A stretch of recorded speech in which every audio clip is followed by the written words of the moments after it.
and welcome back to the podcast. Today I am joined with my co-hosts Noah and Charlie.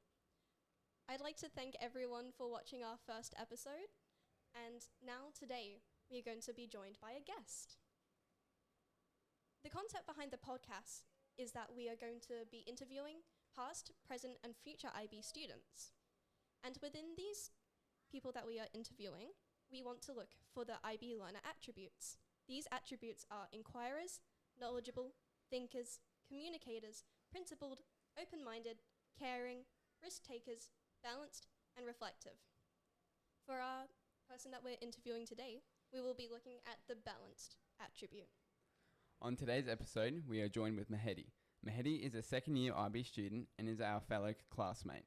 Mehedi is my fellow school captain. She is a member of the school student council, school debating team, and the school media team. She is also a STEM mentor for the grade 10 and 11 ambassadors, an international ambassador, and to add on to all of this, she is a co-founder of the Hannah Project, which donated its profits to school and Refugee Connect charities. After the completion of her IB diploma, Mehedi wishes to continue her studies within the medical field. Welcome, Mehedi. Thank you, Noah, and everyone else. Damn, you have a lot on your resume, just saying. I mean, yeah, that's kind of like, you need to learn to just balance all of that. It's kind of a lot, but...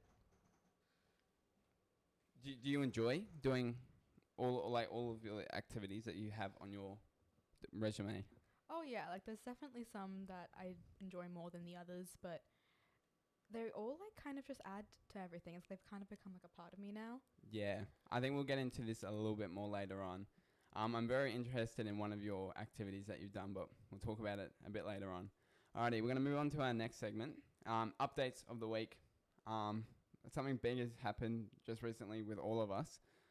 We have just finished our Lang and Lit English IOs. How did everyone go? Yeah, I was very surprised with how I went. Good or bad? Good. I thought that I would mess it up a lot, but I ended up not doing too bad. Yeah, Charlie? Yeah, pretty good. Like, obviously, with the first summative assessment, it's a little bit nerve-wracking. Actually goes to our IB score. But I think everyone passed in the class, so that's obviously really good. Yeah. And most people were in, like, the 5th or 6th grade boundary, so...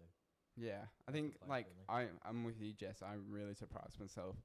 My score that I wanted, I ended up getting above that, so I was very, very happy with myself. And I have to thank our teacher for that. She put in the time and effort, and I asked for help. And yeah, I was quite happy with the result I got, and I believe this was because of me asking for help. Mehedi, how do you think you went on your IO? Were you happy? I think I was definitely happy. There's obviously I feel like I'm really critical of myself in the way I always hone in on everything that I could have done, and not exactly I'm not appreciating what I did well. So that's something I definitely have to work on. Yeah. So are you happy with your score? Oh yeah. Very happy, or? No, not very happy, but Yeah. I mean, hey, at least it's done. Yeah, At least it's done. Right now, since we're at the end of our school term, we are starting to our practice papers and our exams. For most of our subjects, we are practicing two papers for each subject. Usually the paper 1 and paper 2s for most of them. So our teachers are offering us just to see past exam papers and prepare us for the exam. So how are you all going with that? We've had 2 this week for most of us. How did you all think you went? Yeah, definitely, yeah. It went, again, I think there's a theme. We all seem to underestimate how we're going to do. So I only did my Japanese one this week, and I did a lot better than I thought I would for that as well. Why is that? Why do you think you did a lot better than you? I'm not a very confident person in my Japanese class, but I somehow managed to do a lot better. Yeah, Charlie? So what did I have? I had Japanese, psychology, and chemistry this week. Japanese, I got what I expected, but I knew that I probably could have put a little bit more work in. Yeah. But that's kind of the whole point of the practice papers is you figure out how do you study for it, how much do you need to put in to get the grade that you want. And chemistry and psychology are just pretty simple. Chemistry, the exam was a lot easier than it could have been. Like, it could have been a lot worse. Do you like that? That it was like easier than what you expected at all? Yeah, well, it helped the nerves, helped the stress. Yeah. But yeah, and it kind of sucked that we had psychology and Japanese right after each other. Yeah. A I think few that's guys also to finished. help with like our exams at the end of the year, since what's it called? The Externals. yeah, the exams, the schedule came out for that, and like we found that like a lot of our big exams where we have to write a lot of one after another, and like I'm not really complaining about that, to be honest, because I feel like it prepares me that I've just wrote like 1,000 words, have to do it again, like straight after pretty much. So yeah, Mehedi, you did chemistry as well. Do you like that the exam was easier, or would you prefer it to be harder? Honestly, I think it's better to like do the harder stuff first, Yeah. because then the actual exam will feel better. But going back to what Charlie said about the exam being easier, that's the thing. I didn't expect those questions. And so when I was doing my actual preparation for the exam, I think what I need to stop doing, and a lot of people do this a lot, is when you expect a question to be on there. I did that with psychology as well. I was like, this question right here, it's definitely going to be on there. Was not on there, guys. So you don't recommend just honing on a question, like Yeah, definitely not. I think it's like definitely just try a bit of everything. yeah. Yeah. I think that's what our teachers want us to do as well. Especially Yeah. psychology, because Yeah. this was just like broke down the process of how to answer it, not like if you get this question, this is what you need to do to answer it. It was just like, okay, how do you break the question down? How do you approach it? And then if you remember the study, you remember the study. But Yeah, that's what I had with like French though, because obviously I did a prompt that I wasn't really strong with, and I didn't have as much time to study for it because of our psychology exam being right before. But with that is pro tip, guys, read the prompt really well, because you can reuse moments like phrases of the prompt as part of your actual response. yeah, And that is so good when you're, fighting to write something down on the paper. Yeah, I feel like during one of my exams, I like blanked out. I just completely forgot, and I remember what one of my teachers said. She was like, just breathe, stay calm, don't freak out. And I sat there for probably 2 minutes, and I was just trying to calm down because my heart rate like peaked. I'm like, I have to calm down, and then boom, I remember what I had to remember. Yeah. So and like it was funny because it was in psychology, and like one of the studies is like higher cortisol affects your memory. So I think I had to lower my stress levels. So I mean, it sort of works as well, But another update of the week is that our Anzac Day is coming up in a month or so. Anzac Day in Australia is the first day the Australian and New Zealand Army Corps landed on the beaches of Gallipoli, and we like to remember that day and pay our respects to the fallen diggers. So Mehedi and I have a big role to play in that, since we're both school leaders, and I know you guys have a role with like your bands and stuff. Yep, and student council. Student council, yeah. For me, I've been asked to play the last post at a primary school. Bit nervous. I did it a couple times, and I decided for my final year, may as well do it again. The last post is a song that's played on the bugle or the trumpet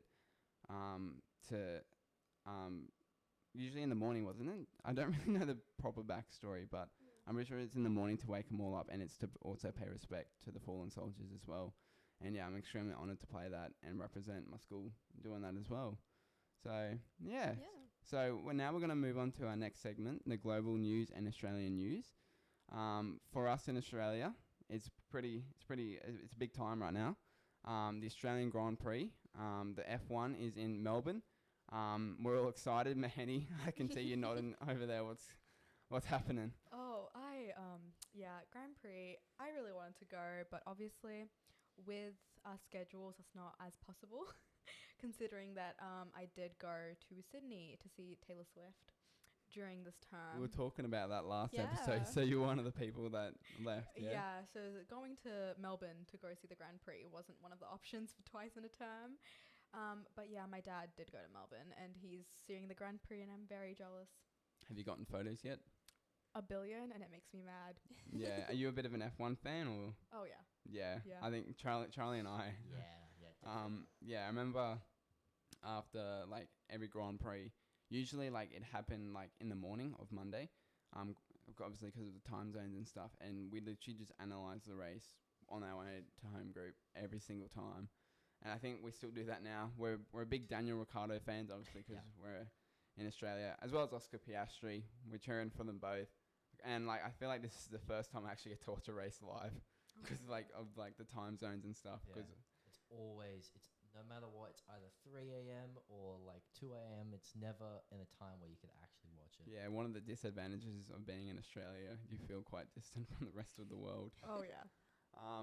Another global and Australian news is the election race in the US. Obviously, we're Australian, so we don't have a big say in that. But like, it's still a big thing that's being talked about every single morning. I feel like every single time I wake up in the morning, there's just like Donald Trump and Joe Biden. Yeah.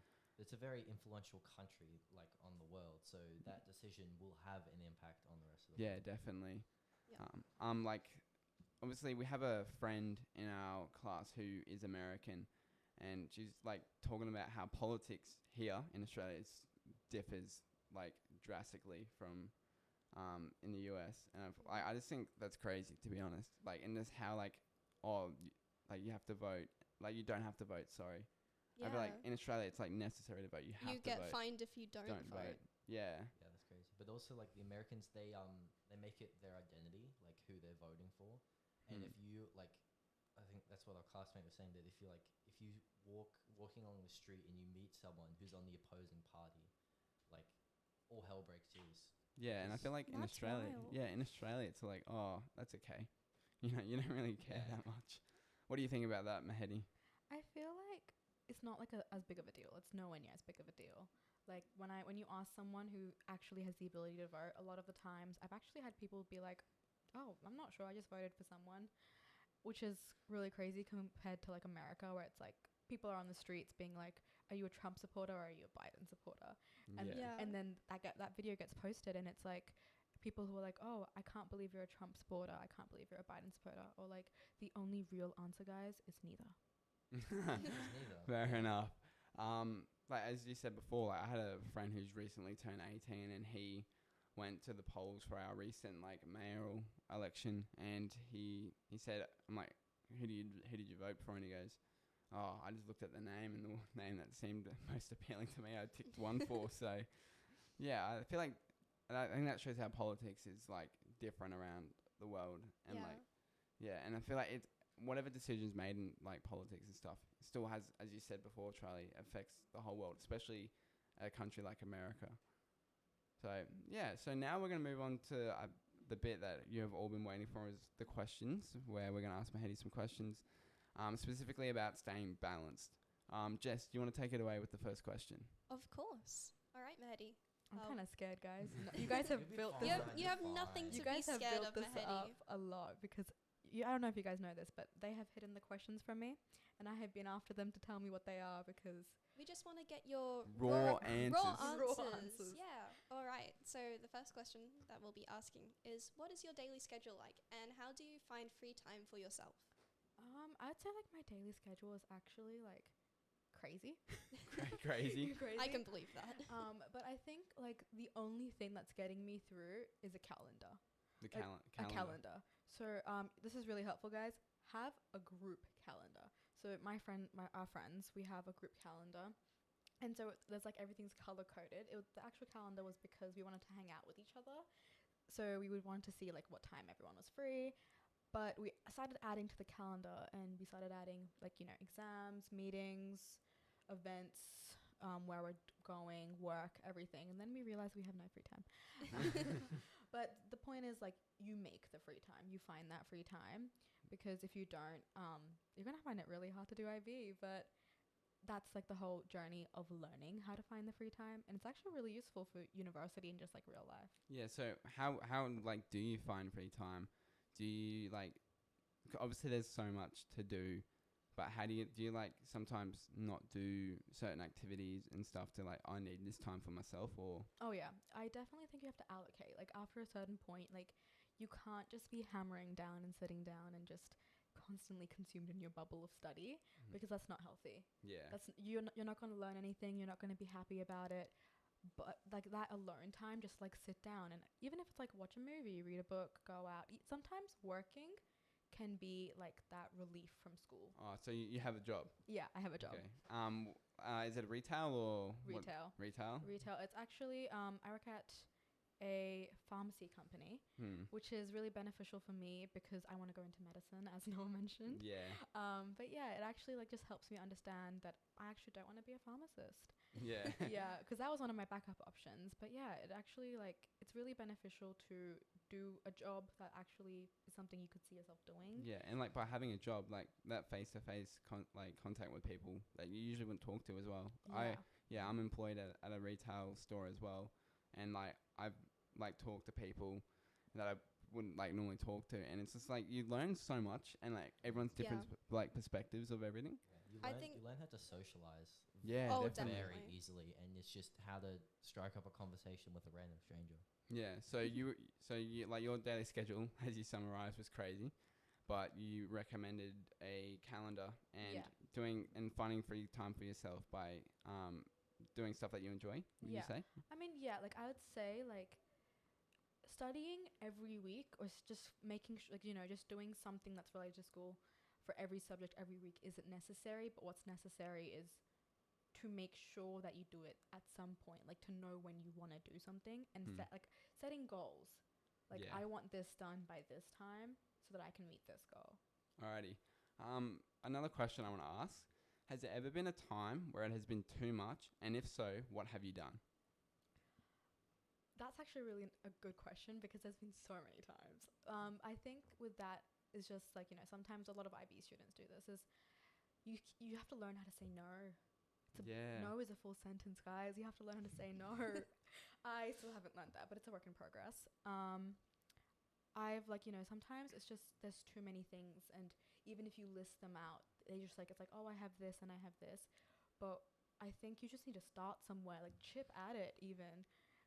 But if you need do a Pomodoro technique, if you need to spend like an hour just not doing anything and just calming, do that and then get to it. You don't have to staring at something for an hour isn't going to make it finished. Yeah. Yep. Yeah. So saying no, pretty much. Saying no and just take it one bit at a time. Nice. Charlie, any questions?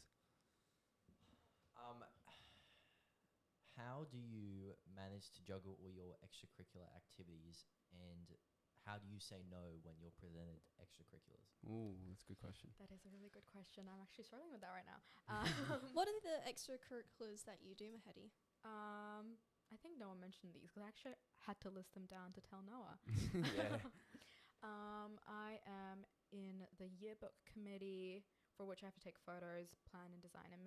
Didn't you have to do that today before? Yeah. Yeah. I actually did take photos of the international study tour that our school is doing. So that I'm a STEM mentor. I am one of the school captains with Noah. Yeah. We're in the student council because of that. I am... What else am I doing? Debating. Debating, Debate. yes. Oh my god. Okay, yeah, I love debating. That is definitely something that I find really hard to do.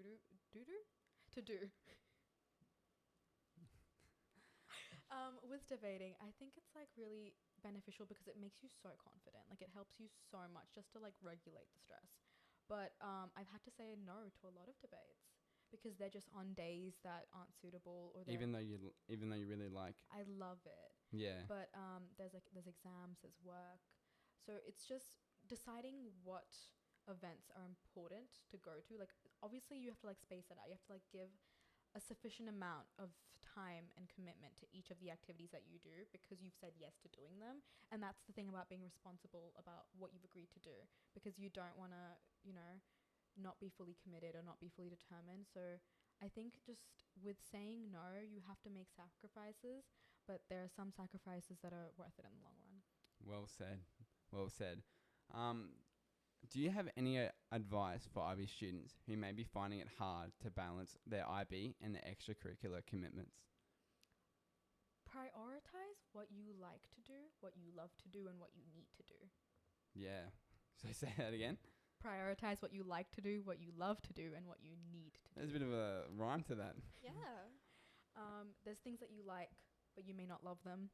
And there's things that you may like and love, but you may not need them. And what's important there is sometimes something that you like and love may need to be given less attention than something that you need to do. And that's one of the sacrifices that you have to make, or sometimes you need to make. You don't always have to make them, actually.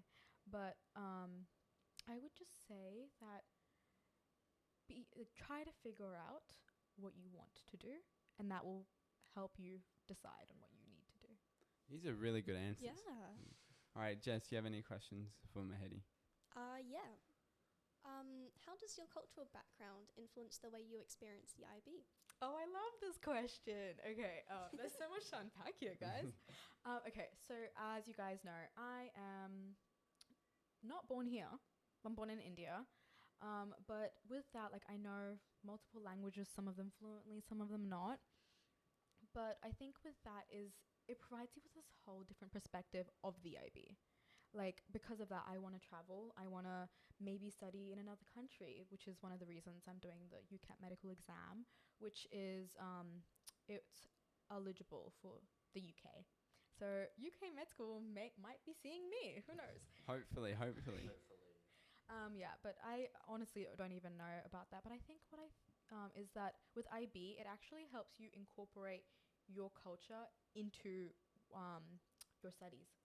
Because, for example, CAS has allowed me the opportunity to actually teach and create the henna project with one of my co-founders. I wanted to talk about that. The henna project has been a long, long journey. I think we started talking about this in year 9. Year 9. And so we made it into our CAS project in year 11 with me and my co-founder. And we actually mentored and taught henna to a bunch of year 10 students, creating workshops, meetings, videos, tutorials, contacting Refugee Connect, which is a charity in Brisbane which helps incorporate and integrate refugees into the Brisbane community. And with that, like, it's actually just shown how much culture and art and perspective there is in the world, and I feel like it's given me compassion. So, like, with your, like, CAS project, was that, like, a way to, like, show everyone your culture? And, like, are you very, very proud of your culture? Oh, yeah. Because of our current IB cohort, we're very multicultural. There's a bunch of different people from many different countries, which is, like, another great thing because, IB is a global course and a global diploma, which actually helps us really well in talk because we get to actually see the global perspectives. But yeah. Well, I'm very impressed with what you've done, Mehedi. Do you have any others, Charlie, Jess? I don't have any more, no. Like, what has the IB taught you about being balanced? Obviously, you had an idea of it before, but once doing the IB, what has it taught you? Going into IB, like, before IB, like, the actual IB started, I thought that I was a very, like, efficient, really great at time management and being balanced. The IB gave that a real run. Yeah. But that's what the thing is about. IB is it allowed you to, like, really test the boundaries, which is great for university. One of the main reasons I did IB, even though I don't know if I want to go overseas or not, is that it gives you so many life skills. Like, I know how to actually allocate my time, and I actually make time for myself, for work, to have a social life. The IB special in that way. It's one of the very few programs that you'd be able to have that sort of control with your own learning. I know compared to the other program that's offered at our school, which is ATAR, we've got a lot more, due to, like, the like CAS and TOC and, like, the personal aspects of those subjects, we've got a lot more, like, greater understanding for learning as a whole instead of just core subjects. Yeah. Charlie, what has the IB taught you about being balanced as well? Because I know it was a bit of a change for you as well. Yeah, definitely. One thing that I struggled with personally was the jumps between each grade, like from grade 9 to grade 10 and grade 10 to grade 11. Mm. Like it just the jumps keep on getting bigger and bigger, and it's a real like slap in the face. Like if you don't get yourself sorted, then you're gonna crash and burn. And so you just need to you need to ask help, because it's not something you can do on your own. You really do. You have to be a really special person to be able to do it by yourself.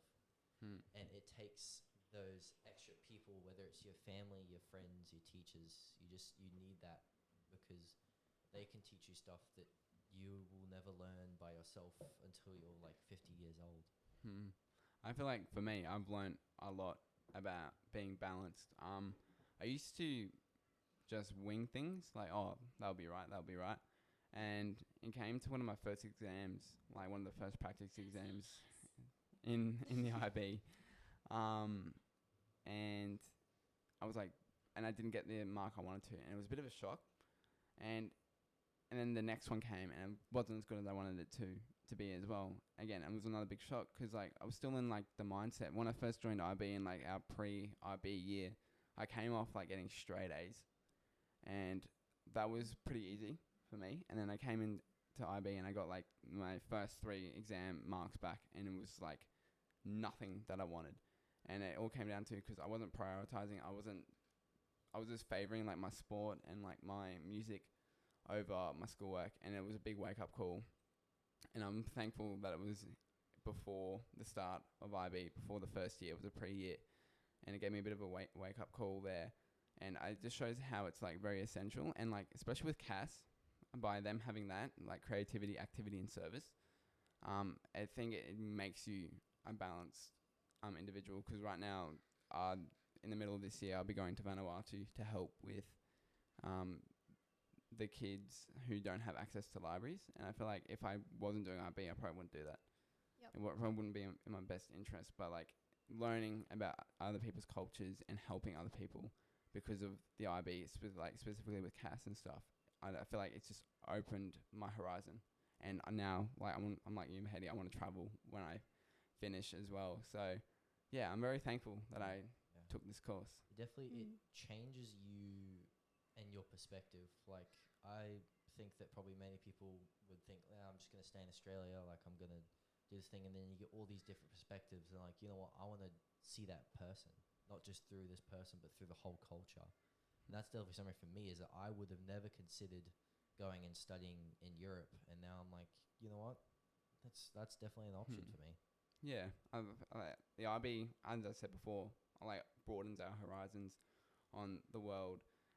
Like for you, Mehedi, you came off like knowing about different cultures. For me, I was very like Australia, and I was very in like the westernized cultures, and then just through the IB and learning about like your culture and like different cultures in the IB, it's broadened my horizon, and I feel like it is making me a global learner, like the goal of IB is. And I'm very thankful that I've done that, and I feel like it helps with my job as well, being able to connect with all these different different types of people, and like understanding their culture and learning their culture. So what about you, Jess? How has the IB changed you? To make me more balanced. I think it's really shown me that I really wasn't very balanced at all. Again, I was a big favourer of things that I like to do, and never really put in the effort or the time to do things that I had to do. It's really shown me how to improve from that, and I'm really glad for that. I've been putting more effort into my work and really like getting down and having to sit myself down and go through content. But it also shows you how being balanced not only means to be balanced within your school, but to be balance within every aspect of your life. It's taught me, I also have a part-time job, it's taught me to put emphasis on that as well, because it does teach you different skills than you'll learn at school. IB teaches you different skills than you'd learn otherwise, but jobs or extracurriculars teach you skills that you wouldn't even learn in the IB. So I've grown from being a not super confident speaker or confident like working with others to just so much improvement from there. Well, right now you're in a podcast collaborating with know. others, so Yeah, exactly. so Can't come far. yeah, you've come far. Alrighty, we're gonna move on to our next segment. It's called Object of the Week, and Mehedi, you might be familiar with this. So we get an object, and then we apply one of the top questions to it. And the object that I have picked out, it was my job to pick out the object for this week, is an article, and the title of it is "Skincare Brand Responds to 10-Year-Old Children Using Anti-Aging Products." And the question I have decided to answer, the object is: can new knowledge change established values or beliefs? Charlie, what do you have to say about that? I feel like the beauty standards of the younger generation has become like more and more drastic, and wanting to stay in that like young age of beauty is becoming more and more like valued. And it's just, for me personally, it's a little bit sad to see those 10-year-olds thinking that they need that healthcare product that is mainly targeted for like middle-aged to late middle-aged people.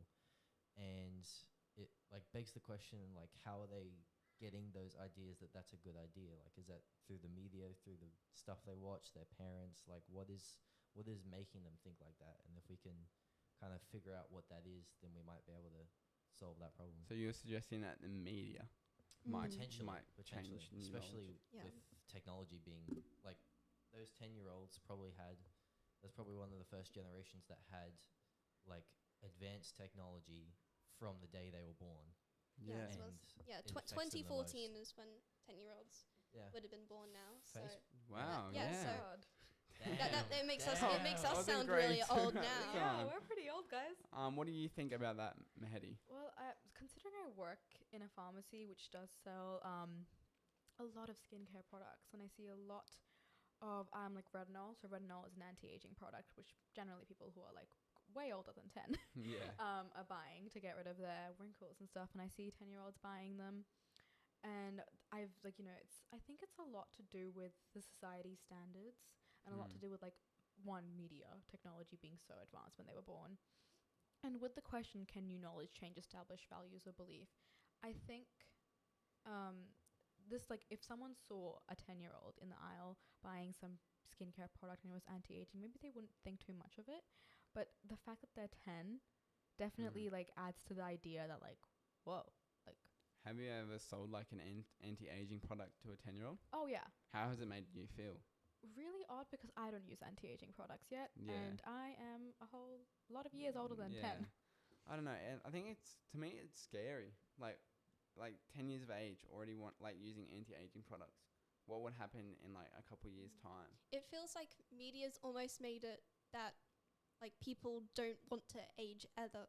Like the beauty standards, like you must be youthful, and that's very harmful for people, especially that young, who don't really have a lot of other like knowledge about the world, and seeing that, oh yes, this is what they have to be doing now. It's really scary. Yeah, and I think it's because, especially with the media and like being 10, they're easily influenced. Yeah. And following like what their favorite creator or influencer's doing. I don't know. I think it's quite dangerous. And because it could have potential side effects, because it's targeted for a particular age group. Like, could it negatively affect their skin, especially if they... I mean, if a 10-year-old is using anti-aging products, I mean, the worst that probably could happen is like they could get a reaction depending on like, the intensity of the product, how strong it is, and they could become resilient to it when they're older if they use it too much. wow. But with that though, like, I think what you mentioned, Noah, about them being at a very vulnerable and susceptible age is that, like, for example, I don't know, Jess, if you relate to this, but with me, I remember when I was younger, I was a lot more, like, I cared a lot more about how I looked and how I felt. And I feel like the more experience you have in life, the more you have to balance everything. You realize it's okay not to look fully put together every day. You don't have to come to school with a full face of makeup. You don't have to come to school with your hair done. You have to come to school in clothes. Yeah, well said. Yeah, I think like from a guy that identifies as a male, like I feel like I'm quite lucky that there's not really that many beauty standards behind being like a stereotypical man. I feel like it's more like what's in yourself and how you carry yourself and how you act. That's kind of the, in quotation marks, the beauty standard.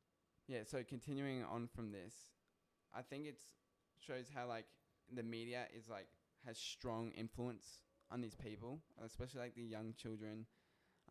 Like I heard from one of my friends that she went to Mecca and it was so like overpowering of just like these young girls just wanting these like makeup products.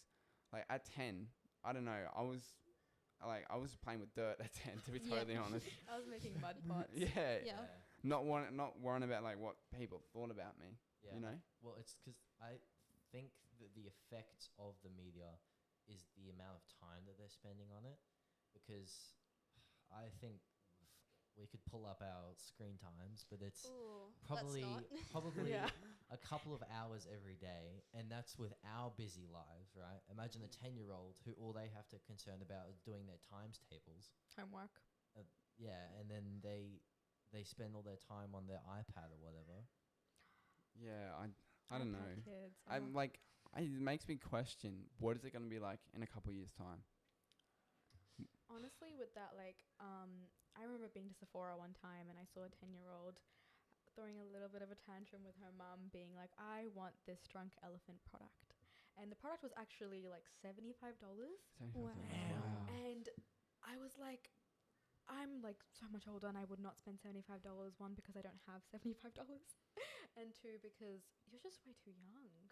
Like, I feel like the value of money is something else. Like, I actually wanted to mention this before, but didn't get to it. There was a point of time where I had 2 jobs with IB, and I thought I could balance that pretty well. And after a while, it just got too much, and I had to let one of them go, which was really hard because 1, it was one of my first jobs, and 2, I've had it since 3 years. 3 years. So I was a waitress for 3 years before I was working at the pharmacy, and I had to let waitressing go, even though I actually really loved it, because it just let me meet people. Like, I had like regular customers that would come in every Tuesday night, and they'd be like, "Oh my God, how are you?" I knew about their families, they knew about mine, and it's just, you have to understand that after a certain point, for example, all of us, I think we all have jobs, right? Yeah. Yeah, all of us have jobs that we're also in our final year of IB. And with that, it's just that after, sometimes you have to realize that we may be broke, but the money will not be worth as much when we won't be happy with our marks. Yeah. Exactly. Yeah. Like I was like you. I was very heavy. Oh, I need to like get money to do this, to do that. But for me, I feel like I want to get the marks. I'm always in the mindset that I have one chance, but I know I don't. I know if something does go bad, I do have safety nets and stuff. But I feel like I have like this one chance, and I've had to say no to work a couple times, even though like as I said, I really enjoy my job. Like I get there and I like get to socialize with like people again wouldn't normally socialize with. And yeah, I feel like that's, as you said, a sacrifice you have to make. And yeah, and like especially with these 10-year-olds as well, referring back to the object, they obviously, I'm assuming, don't have a job, so it's their parents like buying them, and they're getting their parents' money. Like, do you think the parents would have a role on that, or? Definitely, 100%, because well, they have the power to purchase that, and that shows the other influence that they have on the kids, which is that they're allowing it, and not like kind of. I know I really shouldn't be telling people how to parent because obviously I'm a child, but like it, especially you learn that in the IBs, take a step back and critically analyze what's going on. It's like, is this going to benefit my child? Is this going to benefit me and my child's future? Is this a worthy purchase, or could this go to something else like everyone's dinner, or like, especially if it's $75, like you could go to Coles and get a dinner for family of 4. Yeah. Like, is that worth that purchase? Like for me, like my parents had a massive influence on me, and I don't know, I feel like by the parents supporting that, they're like, oh, it's okay, you know what I mean? And like I don't know. I feel like obviously the influencers and the parents as well. And yeah, so yeah, what do you think about that, Mehedi? Do your parents have a big influence on you, and do you think that Yeah. might have a role in relation to the object? I mean, with that, like, that's where the values and beliefs come up, right? Like with talk, I know we've all learned that your environment is a huge contributing factor as to what your values and beliefs are, because that's what shapes your values and beliefs. Like oftentimes you share the same values and beliefs as your parents or your friends or your teachers, people who influence you. And so with the whole skincare and spending that much money, I mean, with my mum being, I mean, technically with my mum and my dad being like an immigrant, they spent their entire life in India, and then dad moving to here, which gave me and my siblings a huge, opportunity. Maybe my life wouldn't be what it is now if I was in India or if I was in some other country. And I think that's where like the whole new knowledge like comes through, because I appreciate things so much more because I know how much effort my parents have put through to give my family and my siblings the life that we have now. So like when I see, 10-year-olds buying anti-aging products, it makes me really sad. Yeah, it makes me sad too. And like, for me, it's just like they think they need that. I don't know. As I said before, when I was 10, like the last thing I cared about was the way I looked. Yeah. I was just wanted to hang out with my friends, play on the street. You know what I mean? So Play on yeah, the street. yeah. Like I used to play this game with my neighborhood friends. It was cricket, but I was in the middle of the street, and every single time a car came, you had to stop our game, run off, and go back. Yeah, just those memories. I feel like they won't get that Yeah. by stressing over like what the influencers are doing. I think it's influencing like their experiences, because they're like shaping them. Because like, I want to go and like buy makeup, but like instead they could be doing something like, I want to go to the beach or something. I feel like these influences and like the parental figures in their life, like direct them, and I feel like with that sort of thing, it might be in the wrong direction. Yeah, because, in my personal opinion. Because it doesn't just affect them in that moment; it'll affect them when they're 20 and like they got a paycheck and they got to pay the bills, but then they're like, no, I'll go to not dig on Taylor Swift, but I'll go to a Taylor Swift concert. Okay, Charlie. Okay. I'll go to a Taylor Swift concert instead of like paying for what I need to live, and it's like that will affect you for the rest of your life. Yeah, I think that's like when you look at it from like a lens of technology, one of our top areas, is that like, for example, iPad kids, like that whole trend of iPad kids. Like there's kids who are like 9 with iPads, kids who are 4 with iPads. I mean, a lot of days like you see you're walking into the store and you see like a 3-year-old holding an iPad, and they're on TikTok. The legal age for TikTok is not 3. So it's like, it's really easy to gain access to the trends, whether that's through like, YouTube shorts or whatever. And then you see like, you see trends, you see people who may be your age, but they look older because of the way they portray themselves. And that makes you feel like that's the norm. Yeah. So to summarize it all up, can new knowledge change established values or beliefs? We believe yes, and the main influences on that are the media and parental figures. Anything else?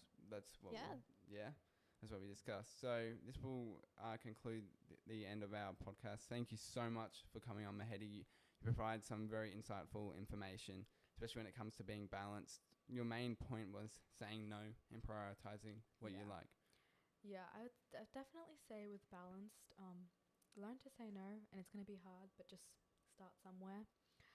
That's kind of to summarize, prioritize, and you may not know what you want to do, and that's fine. It's the whole point of IB is that it's so broad in the way that it allows you the opportunity to just like focus in a little bit, but not so much that you don't graduate with the ability not to do something. Yeah, well, Mehedi, I think we can all agree we're very excited to see what you achieve in the future. Thank you. Thank you. Definitely. Thank you for Thank you, having me. Mehedi. Thank you. Thank you for having me, guys.